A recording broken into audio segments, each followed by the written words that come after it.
You're working harder than your parents ever did. You've got a degree, maybe two. You've done every single thing they told you to do. Stay in school, get a good job, work hard, save money, and you're still broke. Not lazy broke, not irresponsible broke. Doing everything right and still drowning broke. Here's a number that should stop you cold. A 2024 Bankrate survey found that 57% of Americans earning over $100,000 a year are still living paycheck to paycheck. $100,000. And they are one flat tire, one medical bill, one missed shift away from financial catastrophe. So if you've ever sat in your car after a grocery run, looked at the receipt, and felt something in your chest tighten, this video is for you. If you've ever watched your bank balance reset to nearly zero the day after payday, this video is for you.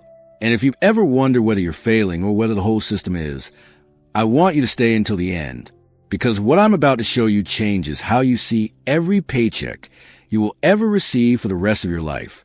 These are the 10 signs the American dream is quietly collapsing, counting down from sign number 10 to the one that is most devastating of all. And I promise you, by the time we reach sign number 1, you will never look at your job, your rent, or your future the same way again. Let's get into it. Sign number 10, housing, the dream that priced you out. Sign number 10, the home, the white picket fence, the cornerstone of everything the American dream was supposed to mean. In the 1990s, the median home in America cost roughly 3.8 times the median annual salary. It wasn't easy. You had to save. You had to sacrifice. But you could get there. Today, that ratio sits at 7.2 times the median salary. Nearly double. In cities like Los Angeles, San Francisco, and New York, it's closer to 13 times. That's not a housing market anymore. That's a hostage situation. Harvard University's Joint Center for Housing Studies published a landmark report in 2023. They found that 22.4 million American renters are now what economists call cost burden, meaning they are spending more than 30% of their income just to keep a roof over their heads. 22 million people. That is not a blip. That is an all-time record in American history. Think about what that actually means in your body. You wake up Monday morning. You go to work. You come home Tuesday night. Every dollar you made those 2 days, gone. To rent, before food, before gas, before your kids' school supplies. 2 full days of your labor every single week just to stay housed. Action you can take now.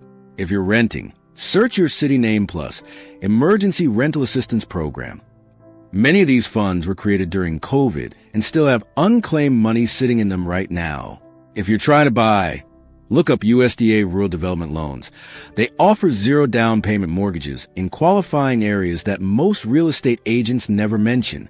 But as bad as housing is, sign number 9 is something your boss is quietly counting on you to never figure out.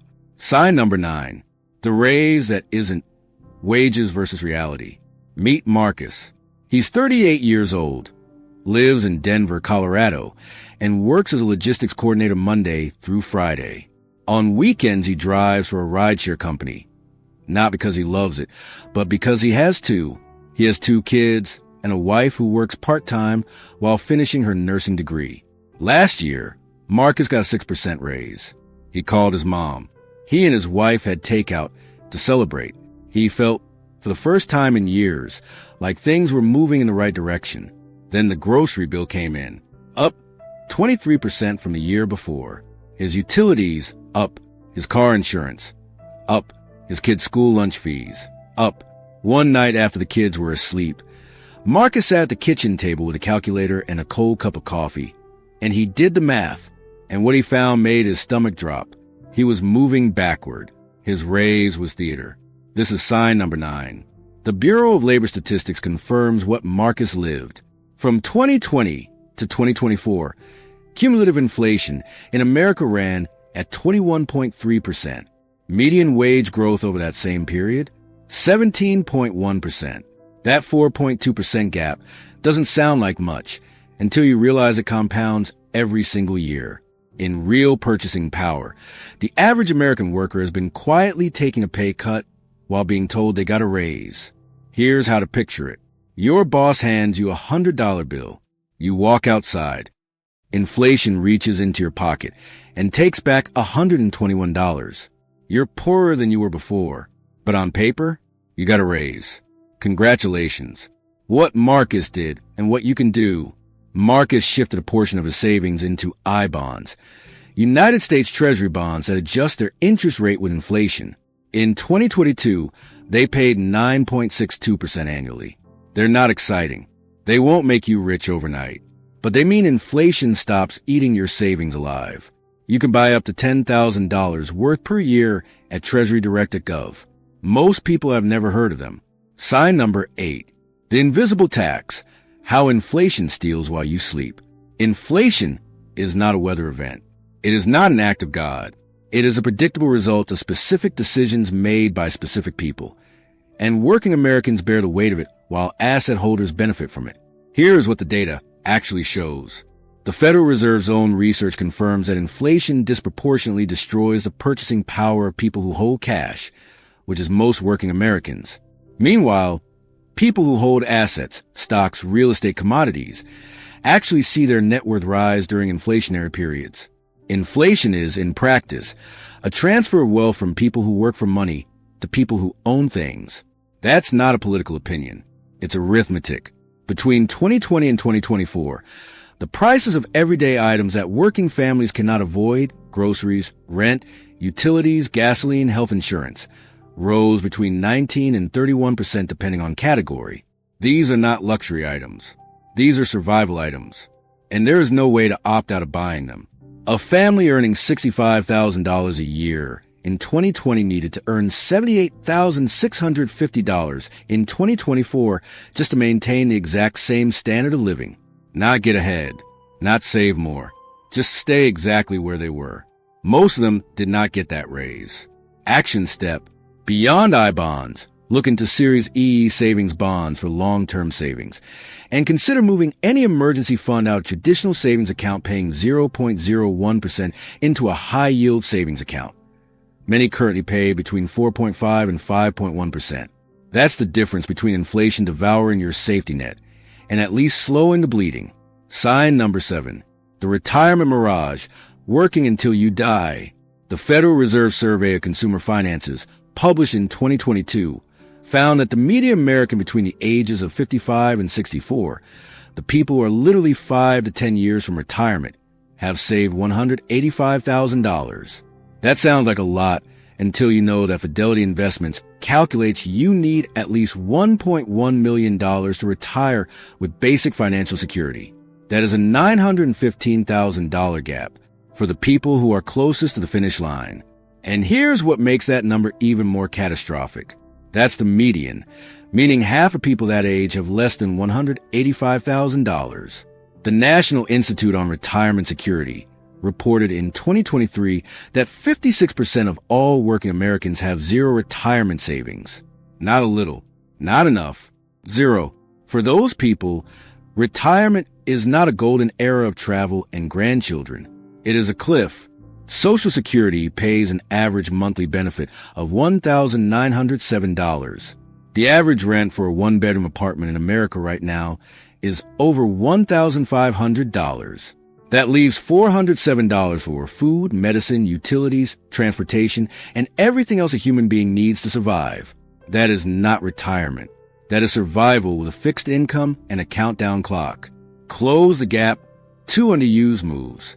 First, if your employer offers a 401k match and you are not contributing enough to capture the full match, you are leaving free money on the table every single payday. That match is part of your compensation. Take it. Second, if you have a high-deductible health plan, open a health savings account, an HSA. It is triple tax advantage. Contributions go in pre-tax, grow tax-free, and come out tax-free for qualified expenses. At age 65, you can withdraw for anything. It functions as a stealth retirement account that most people have never been told about. Sign number 6 is going to make you angry because it happened to someone who played by every single rule, and it destroyed her anyway. Sign number 6. Healthcare as wealth destruction. Diana is 52 years old. She lives in rural Ohio. She has been a public school teacher for 22 years. She has health insurance. She has a small pension. She has done everything society told her a responsible person should do. 3 years ago, Diana was diagnosed with stage 2 breast cancer. She went through surgery. She went through chemotherapy. She fought, and she won. Her insurance covered 70% of her treatment costs. She was grateful until the bills arrived. Her out-of-pocket expenses reached $48,000. Diana took out a second mortgage on the home she had spent 18 years paying off. Every morning she woke up, and her first thought wasn't about her health. It was about the envelopes in the mailbox. She told me she felt like the illness had been cured, but the financial wound was still bleeding. This is sign number 6, and Diana is not an outlier. The Commonwealth Fund's 2023 healthcare survey found that 43% of working-age Americans are underinsured. They have coverage on paper. But one serious illness, one cancer, one accident, one complicated surgery, and their finances are destroyed. Medical debt is now the leading cause of personal bankruptcy in the United States, in the wealthiest country on earth. Here's what Diana eventually found out from a hospital social worker, not from the billing department, not from her doctor, not from anyone who had any financial interest in telling her. Every nonprofit hospital in America is legally required to have a charity care and financial assistance program. Diana applied. 60% of her remaining debt was erased. Information the hospital never volunteered, never put on the bill, never mentioned once. What you can do right now, if you have a large medical bill, do not pay it without first calling the billing department and asking these exact words. Do you have a financial assistance or charity care application I can fill out?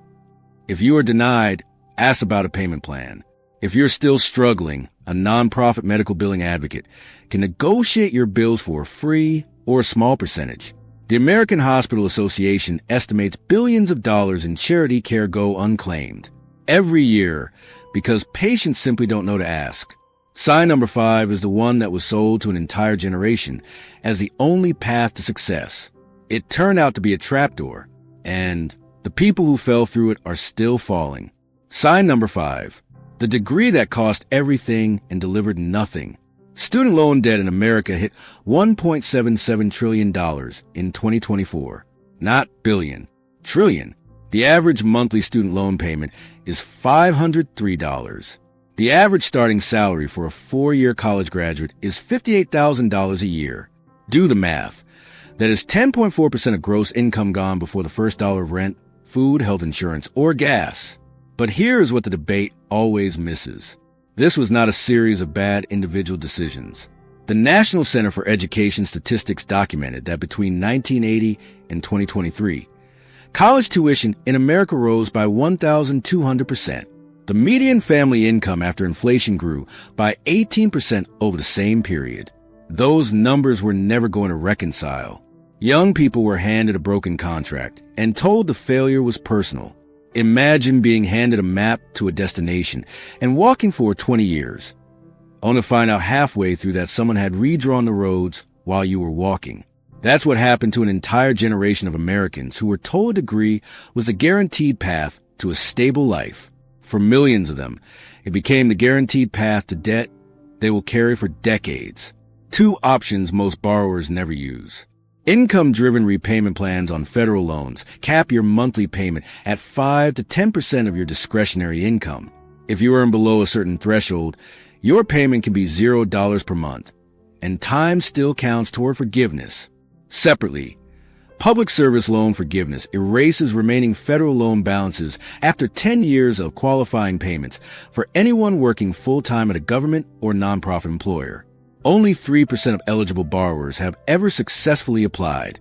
If you work for a school, a hospital, a government agency, or a nonprofit, look this up today. Sign number 4 is the one economists are most afraid to say out loud at dinner parties, because the numbers make the entire idea of meritocracy look like a fairy tale. Signs number 4 and number 3. The wealth gap goes vertical in the gig economy trap. Sign number 4. The Federal Reserve's 2023 distributional financial accounts, that's the official government data, show that the top 1% of Americans now hold 30.8% of all national wealth. The bottom 50% of Americans hold 2.5%. Let me put that in human terms. Imagine a room of 100 people.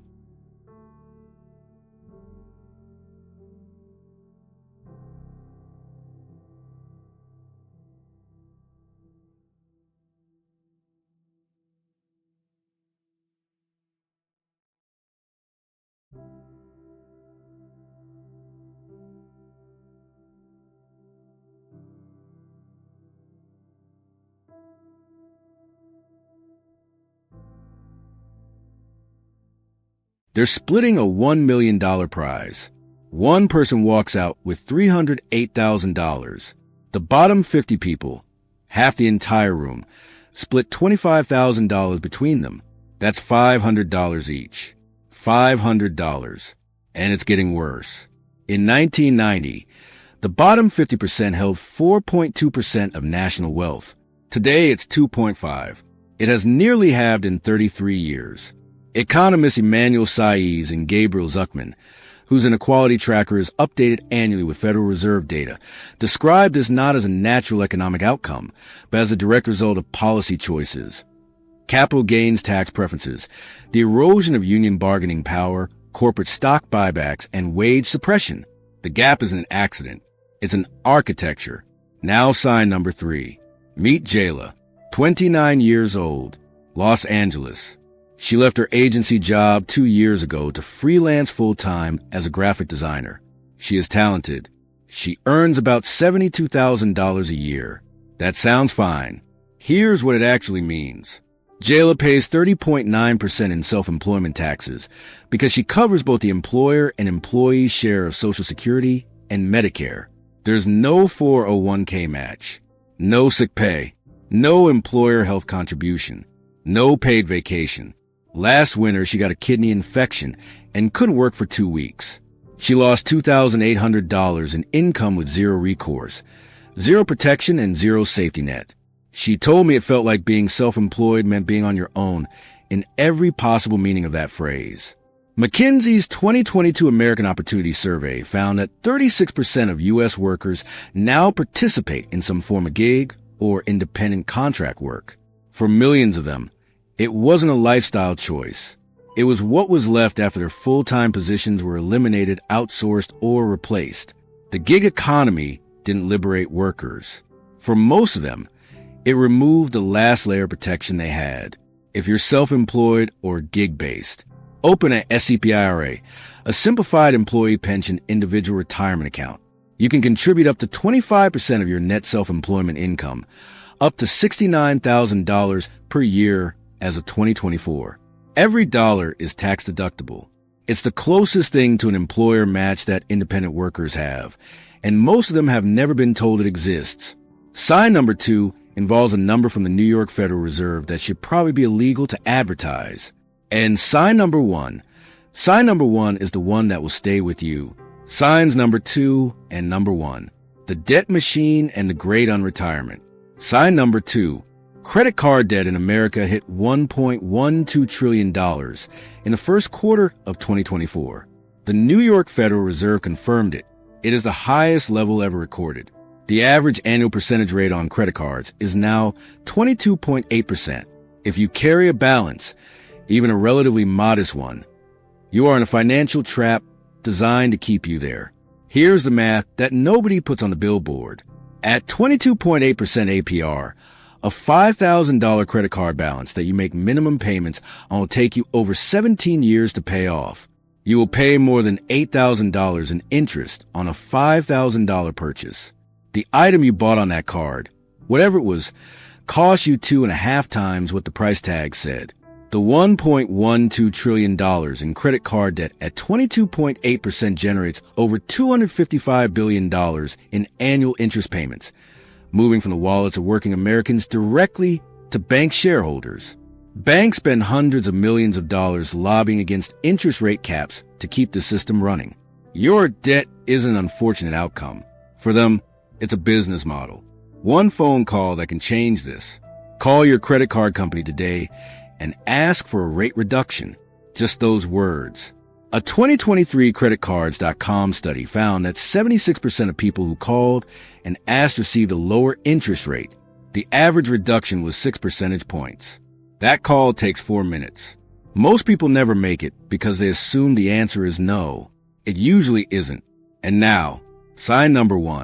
In 1962, 19% of Americans aged 65 and older were still working. It was the era before Medicare, before pension expansion, before Social Security was fully mature. Many of them had no choice. There was no safety net. They worked because if they stopped, they starved. Then came the promises. Social Security expansion, Medicare, corporate pensions, IRAs, 401(k)s, an entire 60-year project built on one central idea. That if you worked hard your whole life in America, you earned the right to rest. You earned security. You earned, at minimum, the dignity of not dying at a cash register. In 2023, Pew Research Center confirmed that 19% of Americans aged 65 and older are working again. The same number as 1962. 60 years of supposed progress. Erased. These are not people who love their jobs. These are not people who are staying busy for fulfillment. These are people greeting customers at big box stores at age 72 because Social Security pays $1,907 a month and their rent is $1,600. These are people whose pensions disappeared when their company was bought by a private equity firm in 2009. These are people who watched their 401(k)s get cut in half during the 2008 financial crisis and never fully recovered. Her name is Ruth. She worked on a manufacturing floor in Ohio for 31 years. Her pension evaporated when her company was acquired. Her retirement account lost 40% in 2008, and she spent the next decade just trying to get back to zero. She went back to work at a pharmacy at 67. She told her daughter she wasn't embarrassed. She was exhausted. There's a difference. Ruth is not a cautionary tale about bad decisions. Ruth is a cautionary tale about a system that made promises to an entire generation and then quietly dismantled the machinery required to keep them. The dream isn't dead, but it's been privatized. So here's the truth I want to leave you with. The American dream is not dead, but it has been systematically repriced for a smaller and smaller group of people. And working Americans are being told the problem is their spending habits, their lattes, their lifestyle choices. As if the math was ever going to work on a $58,000 salary with $1,500 in rent, $503 in student loans, $400 in health insurance, and $200 in car payments before you bought a single meal. Understanding what's actually happening to you is not pessimism. It's power, because you cannot navigate a system you refuse to see clearly. So let me give you 3 things you can do this week. Not someday, not when you have more money. This week. 1. If you have any medical bills over $500, call and ask for the charity care application before you pay a single dollar. 2. If your employer offers a 401(k) match and you are not capturing the full match, adjust your contribution today, even by 1%. 3. If you carry credit card debt, make one phone call and ask for a rate reduction. 76% of people who ask get a yes. That's not fixing the system. I know that. But it is refusing to let the system take more than it already has. And sometimes that's where it starts. Marcus is still working 2 jobs, but his savings are finally growing faster than inflation for first time. Diana's debt is mostly gone. Jayla opened a SEPIRA and is building something she can actually keep. Ruth is still working, but she found a financial assistance program that cleared a medical bill she'd been carrying for 3 years. None of them fixed the system. All of them stopped letting the system win so easily. So here's what I want to know from you. And I mean this, I read every comment. Do you believe the American dream can still be saved for working people? Or has it been permanently repriced out of reach? Don't give me the optimistic answer. Give me the honest one. Tell me in the comments what you're actually experiencing, because your story matters and more people need to hear it than just me.